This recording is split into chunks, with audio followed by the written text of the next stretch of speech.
اولاً تھوڑا سا میں یہ 12ویں شریف کے بارے میں عرض کر دوں کہ جیسے ہی میلاد مصطفیٰ صلی اللہ علیہ وسلم کا مہینہ آتا ہے اور مسلمان اس مہینے میں خوشی منا کے اللہ تبارک و تعالیٰ کی بارگاہ میں درجات کی بلندی کا سامان کرنے کا ارادہ کرتے ہیں تو شیطان کو بہت تکلیف ہوتی ہے، اور شیطان نہیں چاہتا کہ مسلمان اپنے نبی سے اظہار محبت کے ذریعے اللہ تعالیٰ کا مزید قرب حاصل کریں، تو سینکڑوں قسم کے وسوسے ہمارے ذہن میں ڈالنے کی کوشش کرتا ہے۔ بھئی خوشی کیوں مناتے ہیں، جھنڈے کیوں لگاتے ہیں، لائٹنگ کیوں کرتے ہیں، جلوس کیوں نکالا جاتا ہے، یہ کہاں سے ثابت ہے؟ کیا نبی کریم صلی اللہ علیہ وسلم نے ایسا کیا؟ کیا اس کا حکم دیا تھا؟ کیا خود صحابہ کرام نے ایسا کیا؟ کبھی کہتے ہیں صحابہ کرام ہم سے بڑھ کے عاشق رسول تھے، بتاؤ اگر کرنا ہوتا تو وہ کرتے، ہم کیوں کریں؟ تو اس طرح جب وہ پیدر پہ کویسچنز آتے ہیں، اور بات وہی ہے جو میں نے پہلے آپ کی خدمت میں عرض کی کہ ہمارے پاس ذہن میں دفاعی مواد تو موجود ہی نہیں ہوتا، وہ دلائل موجود نہیں ہوتے جس کی وجہ سے ہم سامنے والے کو قائل کر سکیں۔ تو بچے اولاً آتے ہیں گھر والوں کے پاس، جب وہاں سے کچھ نہیں ملتا تو وہ جاتے ہیں کسی مسجد وغیرہ میں، بعض اوقات وہاں پہ بھی لفٹ نہیں کرائی جاتی۔ تو پھر آج کل علم حاصل کرنے کا سب سے پاورفل ذریعہ ہے سوشل میڈیا، پھر جا کے بیٹھ جاتے ہیں سوشل میڈیا پہ، اور وہاں پہ ہر طرح کا جاہل ترین آدمی بیٹھا ہوا ہے جس کو دین کی الف بھی نہیں آتی، اور معذرت کے ساتھ میں لفظ کہوں گا اس کو استنجا کرنا آتا نہیں ہے، اور وہ وہاں بیٹھا ہوا قرآن حدیث کے دلائل دے رہا ہے، اور پھر وہ الٹے سیدھے دلائل پڑھنے کے بعد تو اور انسان کا ذہن گڑبڑ ہو جاتا ہے۔ تو کچھ باتیں بس میں اس کے بارے میں عرض کر کے پھر اپنے بیان کی طرف آؤں گا۔ دیکھیں، میلاد مصطفیٰ صلی اللہ علیہ وسلم کی لغوی بحث کو چھوڑ کر ہم اس لفظ کو بولتے ہیں چند افعال و اعمال کے مجموعے پر کہ یہ ہم میلاد مصطفیٰ منا رہے ہیں۔ مثلا اس میں کھانا کھلانا، سرکار کے فضائل بیان کرنا، نعت خوانی کی محافل ہیں، جھنڈے لگانا، لائٹنگ کرنا، جلوس نکالنا، ان تمام چیزوں کے مجموعے کا نام رکھ دیا جاتا ہے میلاد مصطفیٰ، کہ ہم میلاد مصطفیٰ منا رہے ہیں۔ اور اگر دیکھا جائے تو اصل میں سرکار کی ولادت پاک کی خوشی ہم منا رہے ہوتے ہیں، اس کے لیے طریقہ اختیار کرتے ہیں، تو ان تمام کو کہہ دیتے ہیں جی میلاد کی محفل ہو رہی ہے، میلاد مصطفیٰ منا رہے ہیں۔ تو پہلی بات تو یہ کہ خوشی منانا اور خوشی کا اظہار کرنا، یہ دونوں چیزیں قرآن کے حکم سے ثابت ہیں۔ اللہ تعالیٰ فرماتا ہے قل بفضل اللہ وبرحمتہ فبذلک فلیفرحوا، اے حبیب کریم صلی اللہ علیہ وسلم آپ ان لوگوں سے فرما دیجئے کہ اللہ کے فضل اور اس کی رحمت پر چاہیے کہ خوشی کا اظہار کریں۔ کہنے والا کون ہے؟ اللہ تبارک و تعالی۔ اور اگر میں آپ سے پوچھوں کہ اللہ کا سب سے بڑا ہم پر کیا گیا فضل کیا ہے اور اس کی نازل کردہ رحمت کیا ہے، تو ہر مسلمان بے اختیار کہے گا کہ ہمارے نبی کریم صلی اللہ علیہ وسلم سب سے بڑا اللہ کا فضل، سب سے بڑی اللہ کی رحمت کہ ہمارے سرکار کے قدموں سے ہمیں قرآن ملا ہے، ایمان ملا ہے، حتیٰ کہ اللہ تبارک و تعالیٰ نے اپنی معرفت بھی اس وقت تک چھپا کر رکھی جب تک اپنے حبیب کو ظاہر کرنے کا ارادہ نہ فرمایا۔ حبیب کو ظاہر کیا اور پھر اپنی معرفت ہم تک پہنچائی، تو ہم نے تو اپنے نبی کے ذریعے سب کچھ پایا، تو آپ سے بڑھ کر فضل اور رحمت اور کیا ہوگا؟ اور خود اللہ تعالیٰ فرما رہا ہے کہ مسلمانوں کو چاہیے، اے حبیب ان سے فرمائیے۔ یقینی سی بات ہے کہ کافر کو تو مکلف نہیں بنایا جا رہا نا، مخاطب مسلمان ہی ہوں گے، کہ مسلمانوں سے کہیے کہ اللہ کے فضل اور اس کی رحمت پر چاہیے کہ خوشی کا اظہار کریں۔ اور دوسری آیت میں فرمایا وَأَمَّا بِنِعْمَةِ رَبِّكَ فَحَدِّثْ، اور اپنے رب کی نعمت کا خوب چرچا کرو۔ حدث تحدیث سے نکلا ہے۔ تحدیث کا مطلب ہوتا ہے اللہ تعالیٰ کی کسی عطا کردہ نعمت کو کسی کے سامنے ظاہر کرنا، چاہے وہ قول سے ہو، جسے ہم کہتے ہیں جی اللہ کا بڑا فضل ہے بونڈ لگ گیا، اللہ کا بڑا فضل ہے مکان بنا لیا، اللہ کا بڑا فضل ہے میرے بیٹے کی شادی ہو گئی، یہ ہم نعمت کا اعتراف اور اظہار کر رہے ہوتے ہیں۔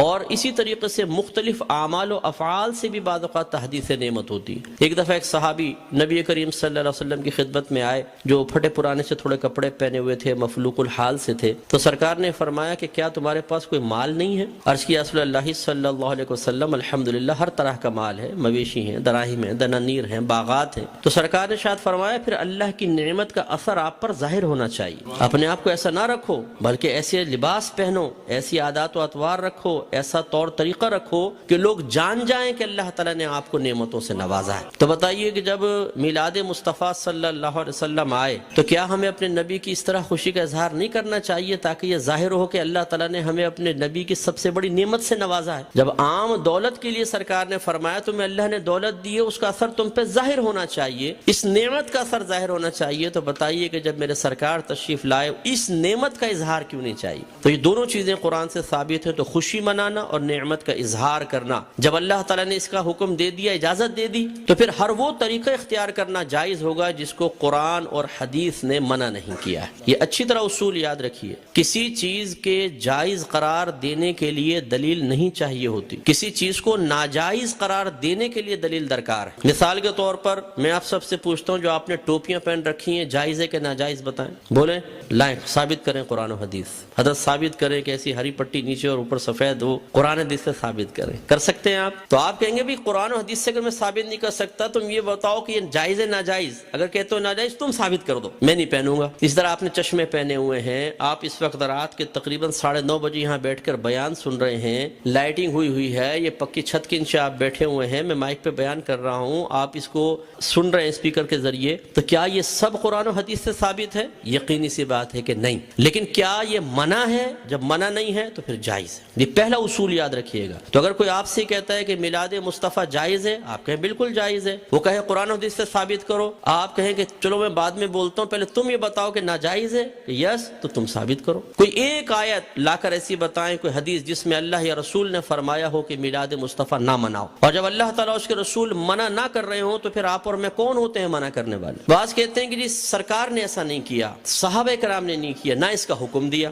یاد رکھیں یہ بھی کوئی قاعدہ ضابطہ نہیں ہے کہ اللہ کے نبی حکم دیں تو ہم کریں، حکم نہ ہو تو نہیں کر سکتے۔ صحابہ کرام کریں تو ہم کر سکتے ہیں، صحابہ کرام حکم دیں تو ہم کر سکتے ہیں، ورنہ نہیں کر سکتے۔ یہ کوئی ضابطہ قاعدہ نہیں ہے۔ اصل چیز وہی ہے جو میں نے آپ کو بتائی کہ اگر اللہ تعالیٰ اس کے رسول نے منع کیا ہے تو منع ہوگا، اور اگر منع نہیں کیا تو بالکل جائز ہوگا۔ اب میں اس کی آپ کو تھوڑی سی مثالیں بتاتا ہوں۔ دیکھیں آپ کی مسجدوں پہ گنبد اور مینار بنتے نہیں بنتے؟ آپ پوچھیں، کویسچن کریں، ہر مکتب فکر کی عبادت گاہ کے اوپر گنبد اور مینار ہے، کیا اللہ کے نبی نے اس کا حکم دیا تھا؟ صحابہ کرام نے حکم دیا؟ یا اللہ کے نبی نے بنائے یا صحابہ نے بنائے؟ نہیں، یہ بہت بعد کی ایجادات اور ہر مسجد کے اوپر ہیں۔ یہ کیسے بدعت اور ناجائز کیوں نہیں ہو جاتے؟ قرآن پاک پہ زبر زیر پیش سرکار کے دور میں نہیں تھا، نہ صحابہ کے دور میں، بہت بعد میں لگے ہیں۔ 6 کلمے سرکار کے دور میں باقاعدہ اس طرح مرتب شدہ نہیں تھے، یہ بعد میں ہے۔ ایمان مفصل، ایمان مجمل پہلے نہیں تھی، یہ بعد میں ہے۔ اور اگر سرکار کے ہی دور کو لے لیں، سرکار نے قرآن کو مجتمع نہیں کیا تھا، صدیق اکبر کے دور میں ہوا ہے۔ سرکار کے دور میں، صدیق اکبر کے دور میں تراویح 20 رکعت ایک امام کے پیچھے نہیں ہوتی تھی، عمر فاروق رضی اللہ تعالیٰ عنہ نے کی ہے۔ اور ان پہلے 3 ادوار میں جمعے کی صرف ایک اذان ہوتی تھی جو اذان ثانی کہلاتی ہے۔ پہلی اذان حضرت عثمان غنی رضی اللہ تعالیٰ عنہ نے ایجاد فرمائی ہے۔ یہ ایک بازار تھا، وہاں پر ایک مقام زورہ تھا۔ جب مدینے میں وسعت پیدا ہوئی، اذان ہوتی تھی، دور تک آواز نہ پہنچ پاتی تھی، لوگوں تک اعلان نہ پہنچ پاتا تو آنے میں دیر ہو جاتی تھی۔ تو پھر آپ نے فرمایا کہ ہم ایک اذان اور شروع کریں گے جو اصل اذان سے، جو دوسری اذان ہے اس سے آدھے پونے گھنٹے پہلے بازار کے پاس ہوگی، تاکہ لوگ ہوشیار ہو جائیں اور جمعے کی تیاری کر سکیں۔ ہر مکتبہ فکر جو جمعہ پڑھتا ہے وہ پہلی اور دوسری دونوں اذانیں دیتا ہے۔ وہاں یہ کویسچن کیوں نہیں پیدا ہوتا کہ جب اللہ کے نبی نے نہیں کیا تو پھر حضرت عثمان غنی نے کیسے کر لیا؟ اس کا مطلب ہے جب ضرورت پیش آتی ہے تو یہ اللہ کے نبی کی تعلیم ہے، خود صحابہ کرام نے ہمیں تعلیم دی ہے کہ آپ کسی بھی ایسی چیز کو شروع کر سکتے ہیں کہ جس کو اللہ تعالیٰ اس کے رسول نے منع نہیں کیا ہے۔ اسی طرح مدارس کا قیام آپ دیکھ لیں، ان میں سلیبس ہم نے رکھا ہوا ہے۔ اور اسی طرح میں آخری بات بس یہ مثال دیتا ہوں، ہر مسجد میں جماعت کے کچھ اوقات مقرر ہوتے ہیں، فجر اتنے بجے، ظہر اتنے بجے، عصر، مغرب، عشاء۔ کیا نبی کریم صلی اللہ علیہ وسلم نے حکم دیا تھا کہ اس وقت جماعت کرو؟ صحابہ کرام نے نہیں، ہم نے اپنی سہولت کے اعتبار سے کیا ہے۔ اور یہ ایک اعتراض کا بہت بڑا جواب بھی بن سکتا ہے۔ لوگ کہتے ہیں کہ آپ یہ 12ویں کا ہی انتخاب کیوں کرتے ہیں؟ یہ بتائیں۔ اپنے پاس سے دن خاص کر لینا صحیح نہیں ہے، اپنے پاس سے دن خاص کر لینا صحیح نہیں ہے۔ تو یہاں میں آپ کو سمجھا دوں کہ کسی ایک چیز کو دوسری چیز کے ساتھ خاص کرنا 2 طرح کا ہوتا ہے۔ اللہ تعالیٰ اس کے رسول نے خاص کیا تو اسے کہتے ہیں تخصیص شرعی، یعنی خاص کرنا شریعت کی طرف سے۔ اور اگر اللہ تعالیٰ اس کے رسول نے نہیں کیا، آپ اور میں کر لیں، جیسے ہم بچے کی سالگرہ کے لیے ڈیٹ کرتے ہیں، فکس کرتے ہیں، اس طرح بچی کی شادی کے لیے ڈیٹ ہم آپس میں مشورہ کر کے فکس کرتے ہیں، کوئی تقریب کرنی ہوتی ہے اس کے لیے، اسی طرح دارالعلوموں کے اندر سال شروع کرنا آخر کے لیے، اسی طریقے سے مسجدوں میں جماعت کے اوقات۔ یہ جو اپنے پاس سے ایک چیز کو دوسری کے ساتھ خاص کرتے ہیں، اس کو کہتے ہیں تخصیص عرفی۔ تو تخصیص عرفی کو تخصیص شرعی بنانا غلط ہے۔ کہ مثال کے طور پہ اگر ہم 12ویں کو 12ویں تاریخ میں کر رہے ہیں تو ہم کہیں کہ اسی تاریخ میں ہوگی، اس کے علاوہ نہیں ہوگی، یہ غلط ضرور ہوگا. لیکن ایک چیز کو دوسری چیز کے ساتھ خاص کر دینا اگر لازم اور ضروری سمجھ کر نہ ہو اور پھر بھی ناجائز ہو، تو جتنی میں نے آپ کو مثالیں دی ہیں بتائیے، پھر بیٹی کی شادی فکس کرنا بھی ناجائز ہونا چاہیے. یہ کوئی دنیاوی معاملہ نہیں ہے. نکاح تو سنت ہے. سرکار نے فرمایا نکاح من سنتی فمن راغب عن سنتی فلیس منی. نکاح میری سنت سے ہے، جو میری سنت سے بے رغبت ہوا وہ مجھ سے نہیں. تو اب جب بچی کی شادی کی باری آئے اور دولہا والے پوچھے جی کون سی تاریخ رکھنی ہے، تو کہ خبردار تاریخ فکس کرنا منع ہے. تو شادی ہوگی کب؟ بس ہو جائے گی بغیر فکس کیے. کر کے بتائیں پھر ذرا. تو یہ مطلب ایک بے وقوفی کی سی بات ہے. تو اس لیے جماعت کے اوقات مخصوص کر دینا اور اس سے 1 منٹ بھی آگے پیچھے نہ ہونا. امام صاحب اگر 4 منٹ بھی لیٹ ہو جاتے ہیں تو لوگ یوں ٹائم دیکھتے ہیں، امام کہاں گیا، اور پھر جو شور مچتا ہے پوری مسجد کے اندر، کچھ امتحان ہے. خود جماعت میں لیٹ پہنچے کوئی بات نہیں، امام صاحب 1 منٹ بھی لیٹ نہیں ہونے چاہیے. بالکل وقت کے اوپر جمعہ شروع ہونا چاہیے، وقت پہ جماعت. تو جو ہم نے اپنے پاس سے خاص کیا اس میں کتنی سختی کر رہے ہیں، ہر مکتبہ فکر کرتا ہے. تو خلاصہ کلام یہ ہے کہ اللہ کے نبی کی جب یہ میلاد کا موسم آتا ہے، اس قسم کے بہت سارے وساوس ہماری طرف متوجہ ہوتے ہیں. اصول بس یہی ہے کہ اللہ کے رسول نے اگر حکم نہیں بھی دیا، کر کے نہیں بھی دکھایا، لیکن منع بھی نہیں کیا، تو ہمارے لیے بالکل اس کے کرنے کی شرعی طور پر اجازت ہے.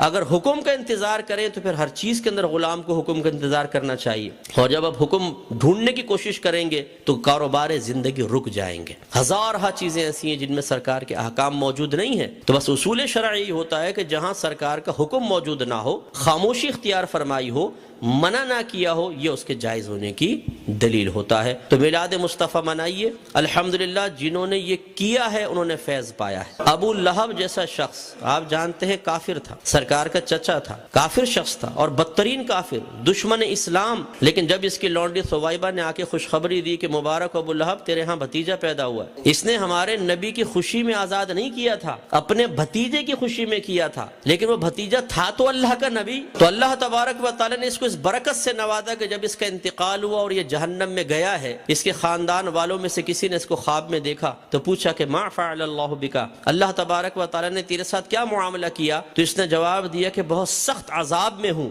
لیکن جب میں اس انگلی کو اپنے منہ میں لیتا ہوں کہ جس سے میں نے اپنی لونڈی کو آزاد کیا تھا، تو اللہ تبارک و تعالی اس سے پانی جاری فرما دیتا ہے. تو شیخ عبدالحق محدث دہلوی رحمۃ اللہ علیہ فرماتے ہیں لوگوں غور کرو، ایک دشمن تو ہمارے نبی کی خوشی منا کر جہنم میں راحت پائے، تو پھر ہم اگر اپنے حبیب کا میلاد منائیں، ان کی خوشی منائیں، تو کتنی راحت پائیں گے. اور جب میرے سرکار صلی اللہ علیہ وسلم پیدا ہوئے تو خوشی تو اللہ نے بھی اس کا اظہار فرمایا، خوشی کا اظہار فرمایا، انعامات دیے، مبارکبادیں ہوئیں. آپ تاریخ اٹھا کے پڑھیں، جب میرے آقا صلی اللہ علیہ وسلم کی ولادت ہوئی، ہر پرندے اور ہر جانور نے ایک دوسرے کو مبارکباد دی ہے کہ ہمارے نبی پیدا ہو گئے. فرشتے ایک دوسرے کو مبارکباد دے رہے تھے، حدیثوں کے اندر موجود ہے، فرشتے مبارکباد دے رہے تھے. اور اس زمانے میں جتنی حاملہ عورتیں تھیں اللہ تبارک و تعالی نے سب کو بیٹوں سے نوازا. اور وہ قحط سالی کا دور تھا، لیکن جب میرے آقا صلی اللہ علیہ وسلم پیدا ہوئے تو عرب کہتے ہیں کہ اتنی فصلیں ہوئیں، اتنا چارہ ہوا، اور ہمارے اونٹ چارہ کھا کھا کے اتنے موٹے ہو گئے کہ ہمیں خوف ہوا کہ شاید یہ چربی کی شدت سے پٹ پڑیں گے. اتنا اللہ نے نعمتوں سے نوازا ہے. تو خلاصہ کلام یہ ہے کہ میرے آقا صلی اللہ علیہ وسلم کی میلاد مصطفیٰ منانا یہ بہت بڑی سعادت کی بات ہے. وسوسوں سے قطع نظر خوشی کے ساتھ میلاد مصطفیٰ منائیں، انشاءاللہ برکت حاصل ہوگی.